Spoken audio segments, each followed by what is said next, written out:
बिस्मिल्लाहिर्रहमानिर्रहीम। अस्सलामुअलैकुम दोस्तों। एक दिन नबी करीम सल्लल्लाहु अलैहि वसल्लम की अदालत में एक सहाबी अपना मामला लेकर हाजिर हुए। उन्हें अपने वालिद से शिकायत थी।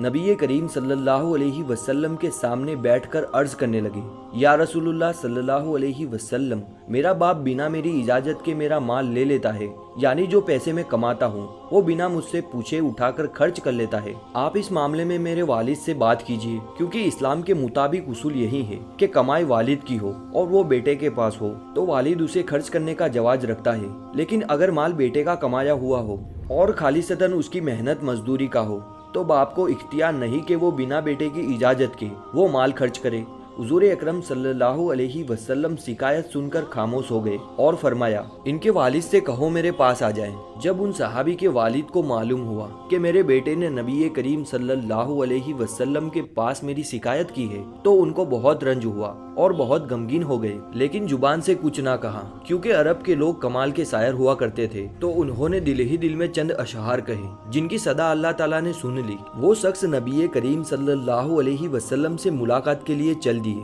लेकिन उनकी आमद से पहले हज़रत जिब्राइल अलैहिस्सलाम हुजूर अकरम सल्लल्लाहु अलैहि वसल्लम के पास तशरीफ लाए और फरमाने लगे, हुजूर, अल्लाह ताला ने आपसे फरमाया है कि अपनी अदालत शुरू करने से कबल ये आने वाले शख्स से कहिए कि वो अपने अशार सुनाए जो उसकी जुबान पे तो नहीं आए लेकिन मन ही मन में कहे हैं।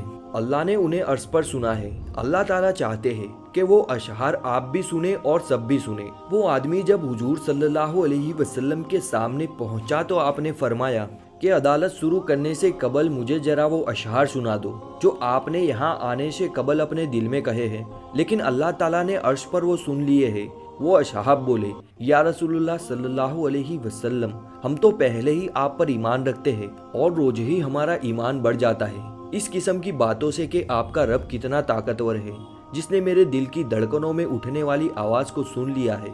मैंने वाकई जुबान से एक लफ्ज नहीं कहा। आप सल्लल्लाहु अलैहि वसल्लम ने फरमाया, तो हाँ सुनाओ, तुमने क्या कहा था। अशहार अरबी में कहे गए थे जिनका उर्दू तर्जुमा कुछ यूं बनता है। वो शख्स बोला, हुजूर, मैंने कहा था, बेटा, जिस दिन तू पैदा हुआ था उस दिन हमने अपने लिए जीना छोड़ दिया था। हमने तेरे लिए जीना शुरू कर दिया था। तुझे राहत पहुंचाने के लिए तकलीफों से टक्कर ली, तुझे गर्म रखने के लिए सर्द हवाओं के थपेड़ों से लड़ा, तुझे ठंडा रखने के लिए तपती रेत में गर्म हवाओं का सामना किया, तुझे सुलाने के लिए सारी सारी रात जागा, तुझे खिलाने के लिए अपना पेट काटा, तुझे खुश रखने के लिए गम को सीने से लगाया, तुझे सुख पहुंचाने के लिए दुखों से सुलह कर ली कि तू खुश रहे, तू खुश रहे। तेरी खुशी के लिए अपने आप को मशक्कत की चक्की से पीस कर रख दिया और तू जब कभी बीमार होता तो सारी रात तेरे सिराने गुजर जाती। कभी तेरी माँ बैठती, कभी तेरा बाप बैठता कि कहीं तू मर ना जाए। और हालांकि मौत का वक्त तो मुकर्रर है, उसने अपने वक्त पर आना ही है, लेकिन तेरी बीमारी दिल में हजारों शक पैदा कर देती थी। यूं तेरे सराने बैठकर कभी तेरे लिए रब को पुकारते, कभी तेरे लिए दवा को तोड़ते कि हमारा बच्चा बच जाए। हालांकि मौत ने तो वक्त पर ही आना है, लेकिन तेरी बीमारी हमें तड़पा देती, रुला देती। इस तरह वक्त की चक्की चली। जवानी की गर्दिश ने मेरी हड्डियों का रस निकाला और तेरी हड्डियों में डाला। मेरे बाल सफ़ेद होते गए, तेरी जवानी चढ़ती गई और मेरी दिन रात की मशक्कत ने तेरी कमर को सीधा कर दिया और मेरी कमर को टेढ़ा कर दिया। तू ताकतवर बन गया और मैं लाठी पर आ गया। मेरी मेहनत से तेरी जवानी एक सरसख्त दरख्त बन गई और मेरी जवानी के सारे पत्ते जड़ गए। फिर मुझे ख्याल आया कैसे मैं उसकी उंगली पकड़ कर चलता था, उसे कंधे पर बिठा कर चलता था, उसे गोद में लेकर बैठता था, उसको हाथों में उठा कर चलता था, कैसे बैठ के उसके कपड़े बदलता था, उसको खाना खिलाता था, उसको मदरसे छोड़ने जाता, मदरसे से लेने जाता। तो अब मेरी कमर झुक गई है। अब ये मेरी लाठी बनेगा। मैं उसका हाथ पकड़ कर चला, ये मेरा हाथ पकड़ कर चलेगा।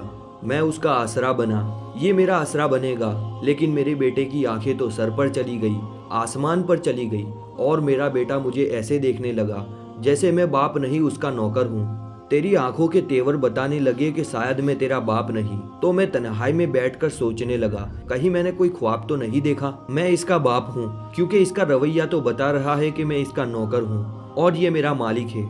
अब मैं अपने 30 साला ख्वाब को जुठलाऊं या इसको देखूं। लेकिन फिर ख्याल आया, वाकई ये मालिक है और मैं नौकर हूँ। लेकिन नौकरों को भी तो कभी कोई पूछ लेता है ना बेटा, मुझे नौकर समझकर ही पूछ लेते, मुझे पड़ोसी समझकर ही पूछ लेते, एक बार मेरा हाल ही पूछ लेते और अपने पैसे के बारे में हिसाब कर लेते, जैसे तूने अल्लाह के नबी को हिसाब किताब सुनाया है। इन अशार में इतना दर्द है, इतनी गहराई है कि हम जितनी मर्जी बना ले अपनी तकरीर को, अपने लहजे को, लेकिन वो दर्द बयान नहीं कर सकती। वो लम्हा ऐसा था कि हमारे नबी करीम सल्लल्लाहु अलैहि वसल्लम की ये कैफियत थी कि वो जारो कतार रो रहे थे। उनकी आंखों से मोतियों की लड़ी चल रही थी, दाढ़ी मुबारक आंसुओं से तर हो गई। एक दर्द भरी फरियाद बयान की जा रही है और दर्द भरी फरियादों का उर्दू तर्जुमा बयान नहीं किया जाता। ये तो सिर्फ अल्फाजों का बयान है जो हम वाक़ये की सूरत में बयान कर रहे हैं, लेकिन वाक़ये का दर्द कोई बयान नहीं कर सकता। क्या समा होगा, क्या गम होगा उस बाप की फरियाद में जिसे सुनकर मेरे नबी करीम सल्लल्लाहु अलैहि वसल्लम की दाढ़ी मुबारक आंसुओं से तर हो गई।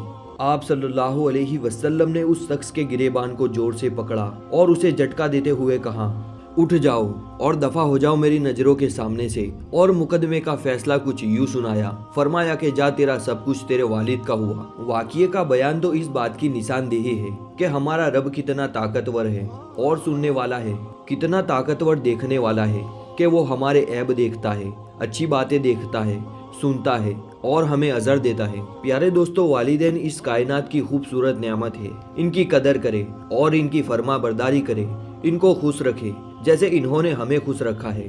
आप दोस्तों को ये वीडियो पसंद आई हो तो इसे एक लाइक करें, अपने दोस्तों के साथ शेयर करें और हमारे इस चैनल को सब्सक्राइब करना